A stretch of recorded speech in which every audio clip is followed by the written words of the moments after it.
করোনার পরে মনে করেন কিছু তো একটা কর্ম করে খাতে হবে।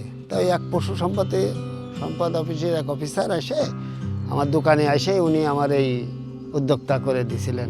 বা আমি প্রথমে উঠাইছিলাম 500 বাচ্চা, তারপরে মনে করেন যে আমি ওই পাকিস্তানি মুরগির বাচ্চা, তারপরে মনে করেন 4000 5000 করে মুরগির বাচ্চা ওই সরকারি ওই হাঁসের থেকে আমি পাই।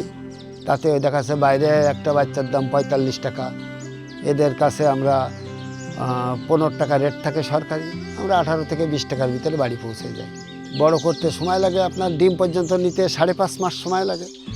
আর এমনি গোশে বিক্রি হয় 2.5 মাসে বিক্রি হয়। পাকিস্তানি মুরগি একটু দেরিতে বিক্রি হয়, বড় হয়ে হয় একটু দেরি হয়। আর ডিম দেয় একভাবে আপনার 6 মাস, পূর্ণ 6 মাস ডিম দেয়, তারপরে মাঝে একটু গ্যাপ যায়, যাওয়ার পরে আবার ওরকম ওই 5 মাস 4 মাস আবার ডিম দেয়। ও ডিমের উৎপাদনে পাকিস্তানি মুরগি সব থেকে বেশি ভালো। আর রোগবালাই একটু কম হয় বড় হয়ে গেলে। হ্যাঁ, প্রত্যেক দিন ডিম দেয় একভাবে। মনে করেন যে 6 মাস, পূর্ণ 6 মাস একভাবে ডিম পাওয়া যায়।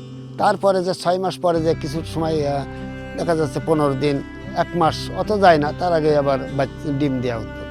ডিম ওই মনে করেন যে যখন ডিম উৎপাদন শুরু হয়, যেমন এই কিছুদিন আগে কোয়েলে ডিম আসতো মনে করেন যে 2500, 2200, 2300 এরকম। আস্তে আস্তে করে ডিম যখন কমে যাচ্ছে তখন ওই রিজেক্ট কোয়েল বিক্রি করে দেওয়া আসছে। ও কোয়েলের ডিম 45 দিন থেকে, মনে করেন যে 40 দিন থেকে শুরু হয়, 45 দিন থেকে প্রত্যেকটা কোয়েলের ডিম শুরু হয়।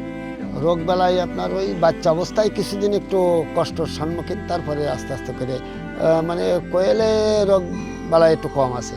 তবে পাকিস্তানি মুরগি আপনার যখন ওই একটু বড় হয়ে যায় তখন আর মনে করেন রোগবেলায় কম হয়।